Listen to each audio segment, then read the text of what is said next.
Ito ay isang giant Pacific octopus. Nakunan ito ng video sa British Columbia, Canada. Sa laki ng octopus na ito ay di mo aakalaing makakalusot siya sa maliit na butas na ito.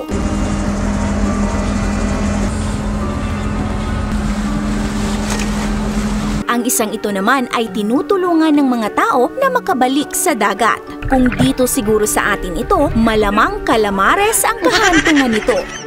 Ay! Ang laki! Ayan. Ah! Kailangan siyang kagatin guys para mamatay siya. Napakaraming species ng pugita sa mundo. May sobrang cute na tinatawag na flapjack o Dumbo octopus. Meron ding nakakatakot tingnan dahil sa mata nitong tila nanlilisik. Ngunit ang talagang dapat katakutan ay ang blue-ringed octopus. Nagtataglay ito ng tetrodotoxin. Kapag nakagat ang tao nito ay maaari siyang mamatay. At alam nyo ba, meron palang isang lugar kung saan makikita ang libo-libong mga octopus. Welcome sa nakakamanghang Octopus Garden. Ito ay makikita sa ilalim ng karagatan sa southwest ng Monterey, California. Nasa mahigit 20,000 na octopus daw ang matatagpuan dito. Garden man kung ito'y tawagin, ngunit hindi po ito man-made o artificial habitat. Ito ay natural at kusang pumupunta ang mga octopus dito. So bakit kaya sobrang daming octopus sa bahaging ito ng karagatan? Kung titingnan sa malayuan ay para itong mga maliliit na bola. Ngunit sa malapitan, makikita natin ang kanilang mga galamay. Noong 2018 lamang unang na-record ito ng mga scientist at kanilang nadiskubre na ang mga pugita pala ay pumupunta dito upang mangitlog. Ito ay breeding area at pugad nila.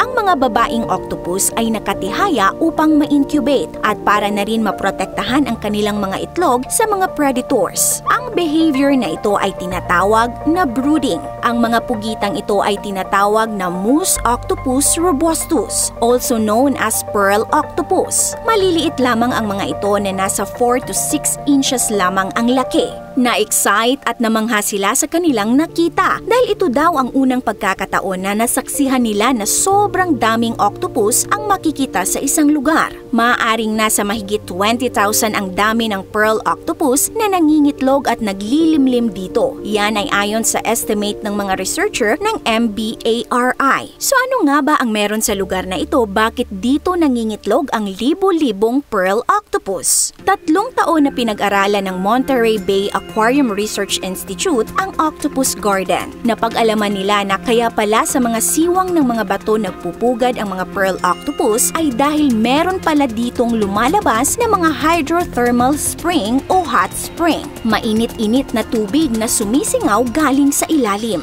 Napag-alaman din nila na dahil sa mas warm na temperature o mainit-init na tubig ay mas mabilis na nadidevelop ang mga itlog at mas mabilis din itong napipisa. In less than 2 years lang daw ay maaari na itong mapisa instead na 5 to 8 years. May mga itlog na namamatay na lang ang kanilang nanay ay hindi pa rin napipisa. Yun namang mga itlog na napisa, saglit lang din nilang makakasama ang kanilang nanay dahil hindi magtatagal ay mamamatay ang inang octopus matapos mapisa ang kanyang mga itlog.